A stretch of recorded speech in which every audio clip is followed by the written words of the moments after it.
ఒక ఊరిలో నుంచి బయలుదేరి కొత్త జీవితం కోసం ఓ వ్యక్తి కొత్త ఊరు వైపు ప్రయాణం ప్రారంభించాడు. అక్కడ ఎలా ఉంటుందో, అక్కడ ప్రజలు తనని ఇష్టపడతారో లేదో అని ఆలోచించడం మొదలుపెట్టాడు. ఆ వ్యక్తి కొత్త ఊరు వద్దకు చేరుకుంటాడు.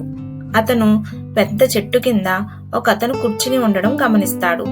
ఆ చెట్టు కింద కూర్చున్న అతన్ని ఇలా అడిగాడు, అయ్యా, ఈ ఊర్లోని ప్రజలు ఎలా ఉంటారు అని. అప్పుడు ఆ వ్యక్తి మృదువుగా చిరునవ్వుతో ఇలా అన్నాడు, మీరు వదిలి వచ్చిన ఊర్లో ప్రజలు ఎలా ఉండేవారు అని అడిగాడు. అప్పుడు అతను, వాళ్ళు చాలా దుష్టులు మరియు అత్యాశపరులు, వాళ్ళు చాలా కోపిష్టులు, ఎప్పుడు మోసం చేస్తూ దొంగతనం చేస్తూ జీవిస్తారు, అందుకే నేను ఊరు విడిచి వచ్చాను అని చెప్తాడు.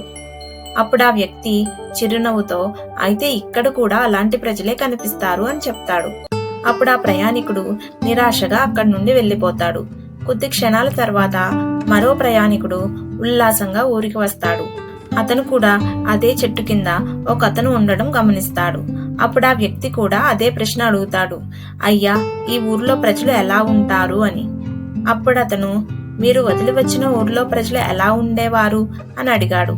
అప్పుడు ఆ వ్యక్తి, ఆహా, వారు చాలా మంచివారు, సహాయపడే మనసుకులు, చాలా స్నేహపూర్వకంగా ఉంటారు, వాళ్ళు ఒకరినొకరు చాలా గౌరవిస్తారు, వారిని నేను మిస్ అవుతున్నాను అని అంటాడు. అప్పుడు ఆ వ్యక్తి నవ్వుతూ ఇలా చెప్తాడు, ఇక్కడ కూడా అలాంటి ప్రజలే ఉంటారు. అప్పుడు అతను సంతోషంగా ముందుకు సాగుతాడు. మీరు ఈ ప్రపంచంలో ఏం చూస్తున్నారో ఈ ప్రపంచం కూడా మీలో అదే చూస్తుంది. మన హృదయంలో ఉన్న భావన ప్రపంచాన్ని ప్రతిబింబిస్తుంది. మనం కఠినత్వంతో వెళ్తే ప్రపంచం కూడా అలానే కనిపిస్తుంది. కానీ మనం ప్రేమతో వెళ్తే ప్రేమ మన వెంట నడుస్తుంది.